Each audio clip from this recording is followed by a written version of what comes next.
The list runs long. Strategic sectors where Europe's rarely the master of its own destiny. Energy, manufacturing, even its nuclear deterrence. How about digital? Who even owns the personal data of this continent's citizens? The European Commission this Wednesday unveiling its tech sovereignty roadmap. At the dawn of the artificial intelligence revolution, while investors the world over anticipate record-breaking stock market introductions by Silicon Valley giants this month, while the U.S. president decrees tighter controls on exports of sensitive AI tools, how do Europeans upscale and compete? How do they build their own chips, store their own data, train their workforce to adapt to the massive labor market disruption that's already unfolding? Is it too late? Have the United States and China already won the race? How to ensure that sovereignty under a model that respects what's arguably the EU's biggest draw, its rules-based order. Today in the France 24 debate, how does Europe take charge of its digital destiny? And with us from Brussels, he's the rapporteur of the European Parliament's recent AI Act report, an Italian centre-left member of the European Parliament, Brando Benifei. Thanks for being with us. Thank you very much. From Madrid, Leila Merch, founder of investment firm Shael. Good to see you again. Good to see you again. Thank you for the invite. Bernard Benamou is Secretary General of the Institute of Digital Sovereignty. How are you, sir? I'm fine, thanks. And Jakob Hessler, Global Head of Consulting at the auditing firm Forvis Mazars. Welcome back to the show. Welcome. On the go, you can listen to the France 24 debate wherever podcasts are streamed.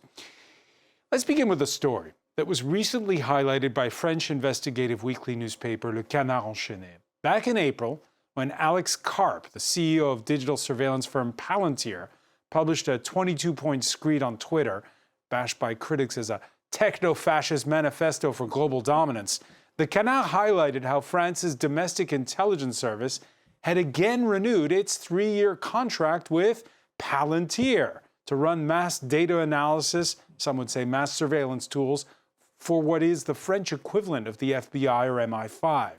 The newspaper pointing out how France's Foreign Intelligence Agency has its own in-house system. It doesn't rely on Palantir. But the DGSI didn't have the means to do it all alone. And so therefore is beholden to Palantir. When you see the political stances, Bernard Benamou, of a company like that, and the fact that the French knew Palantir before, and yet this contract gets rolled over. For 10 years. It's been for 10 years that DGSI has been using Palantir, and strangely, at the same moment they are signing again, the Germans are using a French solution, Chaps Vision, for their own secret services, which is a complete paradox. We are still having a state believing in the American technology neutrality, which is not obviously existing, and the Germans acting for their own sovereignty using French technology. It's a schizophrenic attitude that is really, really something that we have to change in the near future. Did those French domestic services do it because they felt they had no other choice? At the origin, I was working for the government at that time, and they said, we didn't find. At that time, we could discuss that, but they had very bad arguments about security of the system. When we know that NSA is able to ask any company for any kind of data they are using, there is no such thing as a non-disclosure agreement from the people working on that. So it was a kind of naivety, and now it's a fault. It's a political failure not to have changed in the 10 years. Yeah, because it's been more than a decade, Jakob Hessler, since Edward Snowden's revelations that the NSA could tap into to data from Europe at will, basically. Well, I think independent from how they can do that, I think the question of these data and access to this data, the problem is that in addition, Palantir contracts are structured in a way that even if you end them, it's very hard, if not impossible, to get your data back out in time. So it's a built-in mechanism to induce you to continue. Indeed. And that's Obviously, if you're a commercial firm, you might find that deplorable and call it dependency. But if you're a government, that's really a problem. And I think the way we structure access to data and data itself, that's where a lot of the problem lies. It's not so much whether you have this or access to this or that algorithm. It's not whether you have access to this slightly faster hardware. It's how do you have the sovereignty over your data? And I think with backdoors into all of these four American security agencies, with the fact that even when you have it encrypted, imagine the moment encryption becomes more easily crackable, even your encryption is not safe. And then that may already be the case. And so that's where I think the real question comes in. Then data location, et cetera, becomes Before I bring it over to Brando Benifei on this, Leila Merch, is there a way to get your data back? GDPR, we used to have quite a strong way to ask for the data back, but with what's happening in Omnibus, and probably our guests from Europe will be able to say more about that, but the Commission, to try to strengthen European competitiveness, is reducing the procedures in the way you can actually get your data back. So before, you had a complete right to say, I want to get my data back. Can you tell me what you have been using, what you have been selling to other companies? Now it can be, and it's kind of like a gray zone. You need to have the appreciation of the company. Are they personal data or are they not? And this is what's happening in Europe. And on one hand, we need to have the capacity to help Europe companies not to be burdened by European regulation. But on the other hand, it feels like we are giving up on people's sovereignty, and we kind of like giving away into surveillance capitalism. So that's a balance that is very complicated to find. Okay, so Brando Benifei, Leila Merch there talking about individuals, but even the French state can't get its data back. How do you get your data back?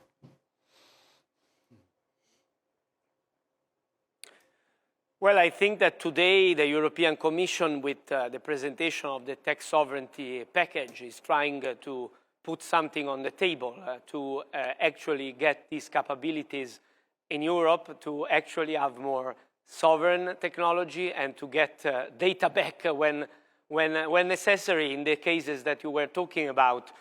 Because to be honest, at the moment, each member state on its own, even France that has an important investment on AI that has been going on for some time, it's probably one of the most advanced, if not the most advanced state in Europe at the moment in terms of its own AI development. Even France will be in difficulty in front of the dependencies that has been growing inside the state, and this is the same for other countries, obviously, because of the usage of powerful but problematic instruments like Palantir that you were referring to. So my opinion is that, in fact, in Europe, we should, for valid reasons, stop using Palantir. I think we will take some initiatives in the European Parliament about that. I think it's about time to do it and to go for alternatives. And as I said, today the European Commission has proposed finally a package for more European technological sovereignty. We should go in that direction. We should strengthen our own capabilities. We can do it. It's a matter of political will, of determination, of investment, and instead, until now, unfortunately, we have been too fragmented, too separated as Europeans. In this world, we need to be united, or we will never succeed in the AI race. Instead, we need to insist on having not a protectionist approach, but to have our own technology. So when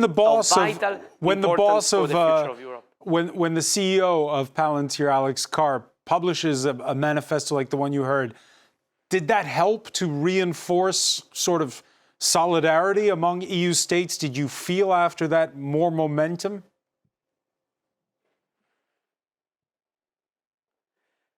What I can say, it's not a feeling, but a concrete data, which is the appetite of our citizens for a more sovereign European technology.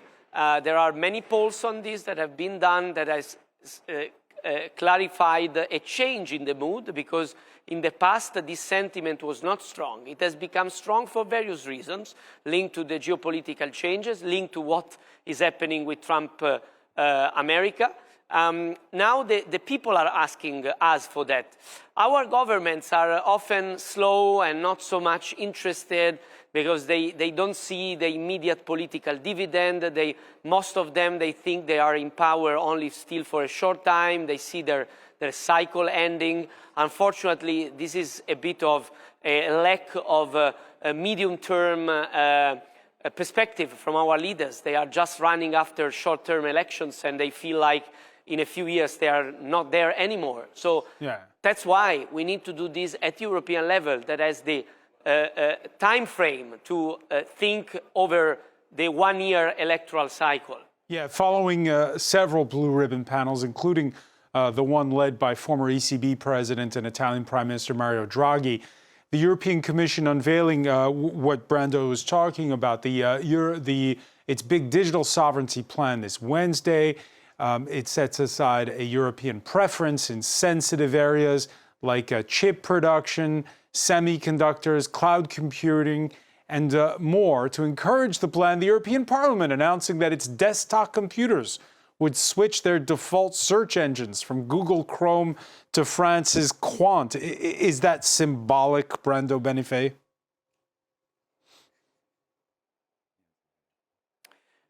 I think this is quite a significant step. Now the Parliament and the governments will work on that, because we need to go over the initial proposals, but it's finally a step in the right direction, which is the fruit of the changing political environment, because of what I was referring to earlier. The world has become different, and also Europe should have its own industrial policy for tech sovereignty. Let me ask you about this, Bernard Benamou. When you look at the laundry list of things that the EU wants to work on, chips that are more homegrown, semiconductor, AI. What do you take away from? There is a big missing point, and Mr. Benifei will not be surprised that I can quote a fellow countryman of his. Mario Draghi was saying that in his report, in his famous report, that we need to invest collectively to have a common debt like we had for the COVID. And that is purely absent from the roadmap as it is at this time. So we need to understand that if we don't go that far, even if the Germans at first were against it, but now even the head of the German Bundesbank, the central bank of Germany, is for the common debt, the common investment from the 27 for reaching a new level in technology that we don't have. So at this moment, the document we have from this week is not enough ambitious, not daring enough. So we need to go to another level, and that means a real investment, a huge one. The one that Draghi is mentioning is 800 billion euros a year for 10 or 20 years. We don't know if we can go that far, but obviously that's the kind of numbers we need if we want to be not to be depending on those technology from China and the US. Leila Merch, when you see how much money is needed for defense for the European Union to scale up, does it have the 800 billion euros that Bernard's talking about kicking around? Well, I'm not heard about either the money. There is money in Europe. Yes. The question is, who has it, and are they ready to use it for defense, for technology, and for just feeling and fueling this scalability? I think, and this is something that to me has been a bit neglected in the recent discussion, is people focus exclusively on technological sovereignty while they neglect financial sovereignty. And to me, financial sovereignty is literally the bottleneck of the AI race, but all the technology race so far. So we might not have exactly those billion. Well, financial sovereignty, just imagine in like an ideal world, Europe succeeds. We have world-class AI companies. We build data centers. We are top-notch on all the layers of the tech that is needed, which will not happen. We train frontier models. We become a major AI tech hub. It does not guarantee that Europe captures the majority of the resulting wealth. That means that if we don't have the capacity to organize ourselves in having the capital necessary to scale those technologies we are trying to build, then all of the wealth generated by that will go abroad. And that would be terrible. That could make Europe poorer. So to me, it's one thing to get the capital to scale that. It's another one to make sure that, yes, we need to attract investments, but we also need, as Europe, to together own shares of our own companies to make sure that in the future we capture the wealth that's resulting. To me, this is financial, sovereignty. It means that at the board of any kind of company, if the company needs to sell itself, if the company needs to optimize for profitability or growth, we own enough of those companies to have the capacity to decide. That's to me financial sovereignty. Yeah, I think it has to do with the one thing we are lacking, which is underlying this, is a vibrant capital market capable, integrated enough of actually raising the funds. Because if you today gave the Commission or anyone 800 billion to spend per year, the allocation of that capital, we wouldn't know where to start. And I think... And that's okay. We don't need to now think of what we need is a broad framework about the broad topics. And I think sovereignty is, I would split it in sort of 4 basic areas. One is financial, and that includes payments. We are today, if you switch off Visa, no one can make electronic payments in Europe anymore. Exactly. The second one is energy and infrastructure. Do we have energy autonomy? Visibly not, how we are affected by all of the things that happen around the world. Then there's digital, and then there's defense. And in those 4 critical areas, we need to define at the different levels. We need to say, where do we have applications or products? Where is it about data or input, sort of input factors? And where is it really about hardware, about industrial goods we need? And we need to have a strategy that allows for some flexibility. It's very hard to predict. Otherwise, we are risking of building yesterday's technology and we're in the wrong race.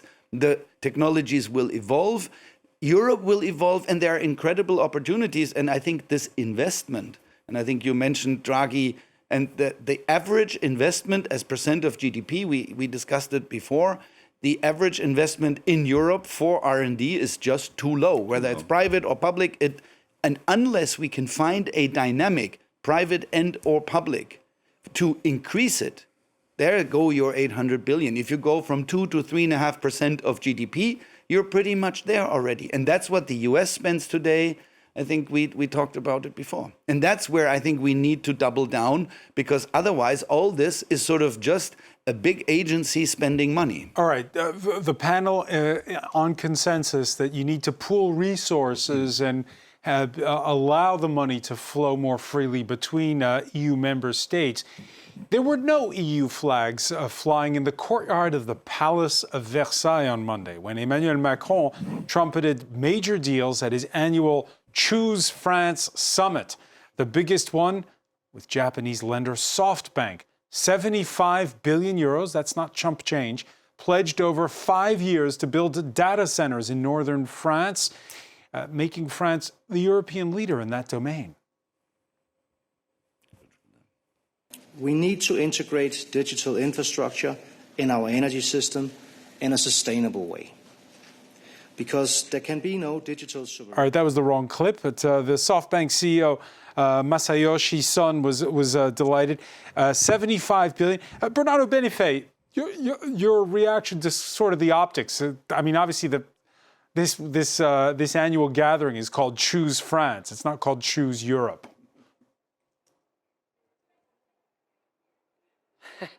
No, but as I said earlier, I think France has been doing its part in terms of being at the forefront compared also to other European countries. It's not to say it's not a good thing. The problem is that we need to do more together, because also this kind of initiatives from France are not at the scale that is needed. And I also insist, like it was said before, that the main problem I hear from AI developers in Europe is that they lack the access to enough capital at the right conditions.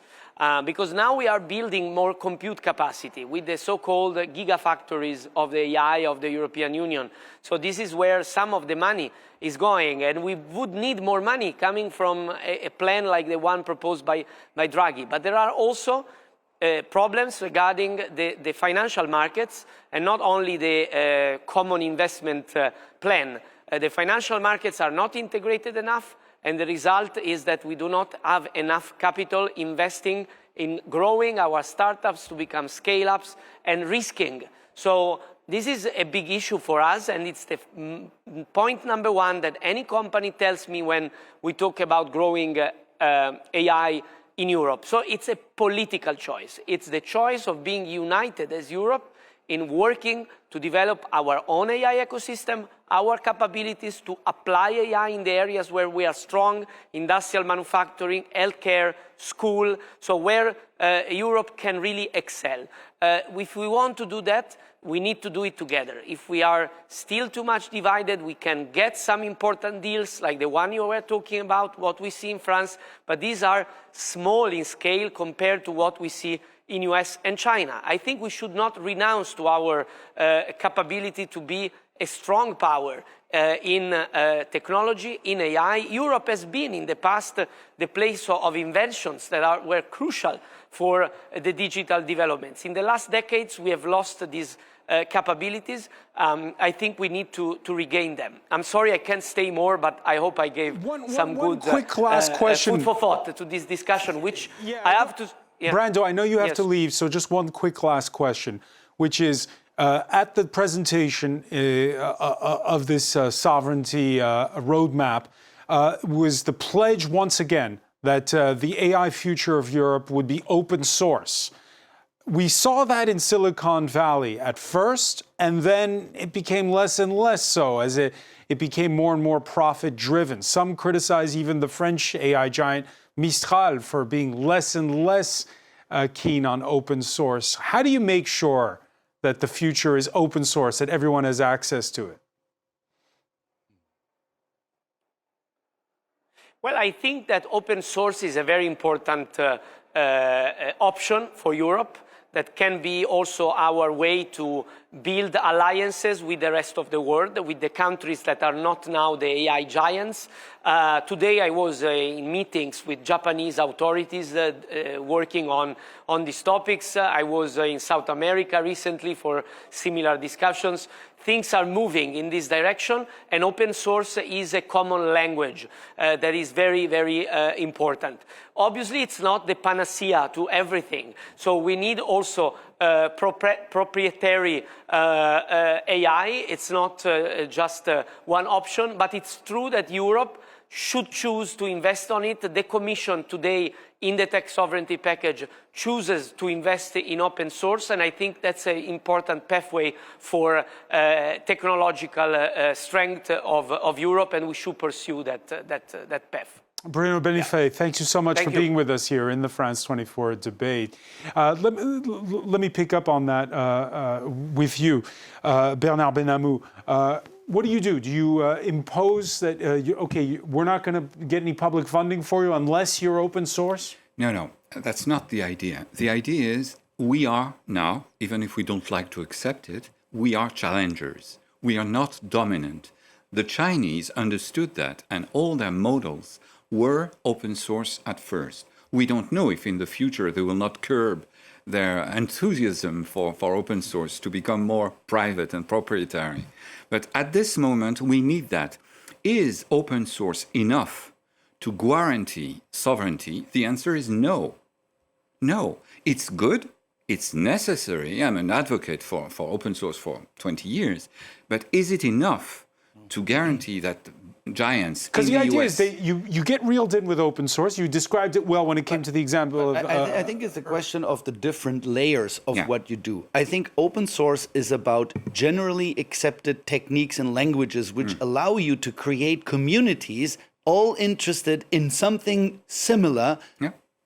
For example, machine learning to do AI. There are big open source communities that have really dominated a lot of that of that development. Now, open source doesn't mean software that generates a product that someone is going to buy. And usually people today, when they buy software, they don't buy code. They don't install a software. They don't get a disk like we used to with, Microsoft would come. No. So they buy an application. They buy a software that runs somewhere on a hardware that does something they want. It plays the music. It organizes their files. It is a chat GPT, whatever it is. They don't buy code. The open source is a way of gaining critical mass faster because it lets thousands of people decide for free to have access to advanced resources in exchange for sharing them again. But no one expects to get rich from the open source. You make the money by developing applications, by things that run on this. And there you have every right, trade secrets, you run it, you don't sell code, you sell something that does something. And either the client thinks it works for him or her or doesn't.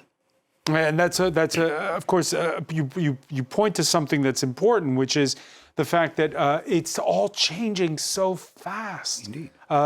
Just regarding, again, these building of data centers in France, the Financial Times praising France for making the most of its nuclear power-driven energy surplus, but wondering, first off, if 5.1 gigawatts for the data centers will be too much. It's anyone's guess whether or not computing will become more energy efficient over time. Or will it be not enough? And if it's not enough, where's the money? Investment in European data centers, according to statistics put forward by the European Data Center Initiative, saying that that's going to plateau, according to that, as published in that same article. Leila Merch, the technology is changing so fast. How do you know where to make these big investments at this time? What's the priority? That's complicated, but at least you say that we need priorities. And I think that's something Europe is lacking in. We want to be like first or competitors in every stack of the layer. I think we actually need to realize that we need to become indispensable on very specific targets. Should we run to be as good as ChatGPT or in OpenAI and Anthropic? I think that's not a race France should go for, and France and Europe. You mentioned the energy side. The entire AI companies on the planet are now running to find energy. That's a very good signal for France. Because France and Europe, obviously, but we know how to shape big industries. We know how to run big industries company, and we have good energy. In obviously North country and Norway is very good on that. France is also very good on that. So we could play and become indispensable. And when I say indispensable, it's not just marketing. It's actually people think about, we need to get there to get access to the energy. We could be very good at that. But for that, and for example, we're mentioning the SoftBank investment in data center. That's great. That's foreign money. We need to attract foreign money, but we also need to make sure that, pension funds, for example, or banks that are very risk adverse in Europe realize how important it is for them to just make sure that the money they have and the money they gather is investing into deploying an energy first, race in Europe and really build this dominance on the rest of the market. So, it's kind of like a whole chain we need to go for. We need to attract investment, but we need to make sure that the money that we have in Europe, and we have money, there is lots of money, it's just not as risky invested as what we see in the US or sometime in Asia. We just need to make sure that this money, people realize that we need global effort from the industry to build this superpower. So the money goes to who? Because here in France, if you don't follow things closely, all the attention is on this French rival of the Silicon Valley giants, or they're trying to build it up as one called Mistral. Yeah. It's got a 33-year-old co-founder, and they're trying to make their own bot called Le Chat. It is. Does the money go there? No, the idea... Where does the money go? The idea is, and Arthur Mensch, the CEO of Mistral AI, was saying that recently at the Parliament. He was saying that in a way his job is changing electrons into tokens, into the matter of AI. It's interesting, but I want to say, and it goes again about what was just said earlier, at this moment the trend the AI giants are following for energy is obviously not sustainable.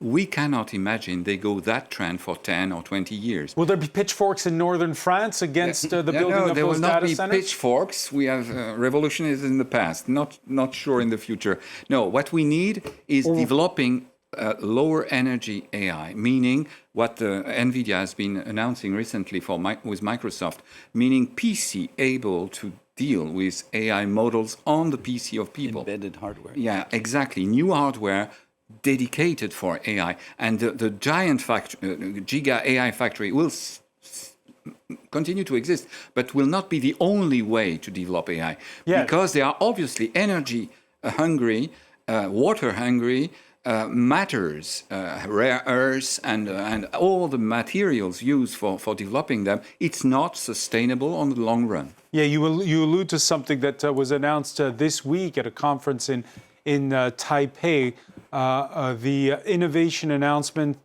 from global leader NVIDIA announcing a smaller is better RTX Spark chip. This to rival the internal processors of Apple and Intel. There is no question this reinvention of the computer is as big of a deal as the reinvention of the phone into what we now know as the smartphone. Reinvention of the phone into the smartphone. Is he overselling it, or is it true that this smaller is better innovation that he's touting? Well, I think the question is, what's your time horizon? And I think when you look, and I just wanted to respond to your where the money goes. Actually, today the money is invested in government bonds, or it's given from workers today to the workers from yesterday. The fundamental problem is that we have a system that does not encourage to at least put part of the money we save into and making it a productive use for the societies to promote the kind of technologies we need. That's the fund. That's where the money goes or doesn't go. No, it's not cut pensions. It's to when you look at pension fund regulation today, they are so strict. The amount of money, the percentage you're allowed to put into risky assets and everything that's linked to technologies is so small. If you were to just double this from, let's say, 2 to 4%, and it's not even 2%, the amount you suddenly would have available is incredible. And today, all the tech companies in Europe, when you look at where does the money of European venture capital firms come from, most of it comes from, I don't know, the Milwaukee City Workers Union. It will be the pension fund of the California state employees. And so if these companies then make money, Mistral included, well, most of the returns, and I think it was alluded before, most of these returns will then go there. So the economic benefits will be exported again. And that's the first one. And I think on the second, I think where Europe can play a role is take something looking forward, is quantum computing. There are 2 startups in France, one in Grenoble and one here in Saclay, that are really leading edge. Are we putting enough money, energy, attention in making that work for Europe? Where are we? Because the problem I see, it's nice to have the new iPhone, but is the iPhone the solution to Europe's computing question? If Europe is a viable player in quantum computing, the whole thing will change again. Just because the change was tremendous in the past 10 years doesn't mean it's not going to be in the next 10 years. So we must absolutely make sure that we have a forward-looking strategy to these investments, to the technologies we want to invest in, and not just trying to compensate for our errors of the past, which we made. But you know what? They were made. We are where we are. I completely agree. Now we don't need to replicate Anthropic. We have Mistral. Let's try to make them as successful as possible. But there be it. Let's go to the next thing, and have Europe lead there. Leila Merch, France churns out mathematicians and engineers. So does, to a degree, the likes of Germany, the Nordic countries. Is the climate conducive, though, to innovation? You just heard Jakob Hessler there talking about quantum computing. Is Europe a good place for innovation going forward? Yeah, Europe is a great place for innovation. We have so many talents. There is so many clusters to have people experimenting ideas. We have actually strong institutions that support the beginning of the ideas. Europe is great for innovation, for creativity. Europe is not great yet for scalability and making money out of those innovation. And again, I'm going to be the, like people looking at the capital rather than the ideas, but we are in a game that requires money and that requires business to work well. So I think we should focus less on how are the talents. I mean, of course, we need to keep the talents, we need to attract them, but where are they living? They're living because they don't have access to scalability for their own businesses. So, cycling back to what the other guests have been saying, we need to have those pension funds, we need to have those sovereign funds be way more risk taker and just make sure that the talent and the creativity we have actually find way to grow and stay in Europe. All right, that's well and good, but this month of June could be epic, not here in Europe, but on the New York Stock Exchange, particularly on its tech-driven NASDAQ. We had Anthropic this week, discreetly filing the paperwork for its initial public offering.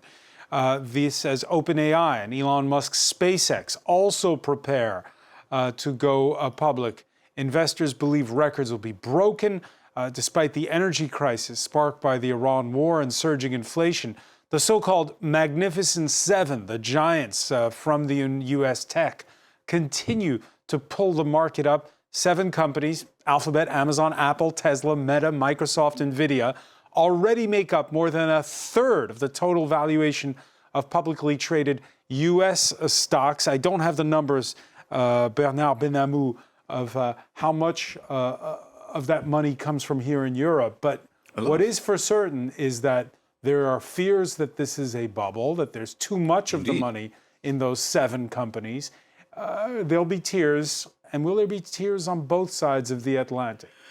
I hope not for our part of our side of the Atlantic, but is it a bubble? Obviously, there's been there's been a bubble at the beginning of this century about the internet.com era, but it didn't kill the internet. It didn't kill the large players. Simply, there will be a readjustment because there is indeed between NVIDIA that we are mentioning and OpenAI. The one is taking share in the other, and then the other is buying NVIDIA chips for its data centers. So it's a little bit of a circular economy. It's obviously something like that. Can it be a lasting trend of hyper-investing in those companies? Obviously not. Will there be death along the road? Obviously, I don't know who, but there will be some companies who will not resist the readjustment. But there will be indeed a place for Europe if we carve our place and if we develop our own third way between China and the US. We have no choice. What Draghi, that we were mentioning, was saying in his report, if we don't do it, it's the agony of Europe we are facing. We don't want that to happen. And there's always, though, this mixed message out of Europe. I think we saw images that just now of Sam Altman last year at the big tech summit here in Paris in February of 2025. There, he was being courted. They were saying, "Come invest in our country." So, which is it? Well, I think it's both.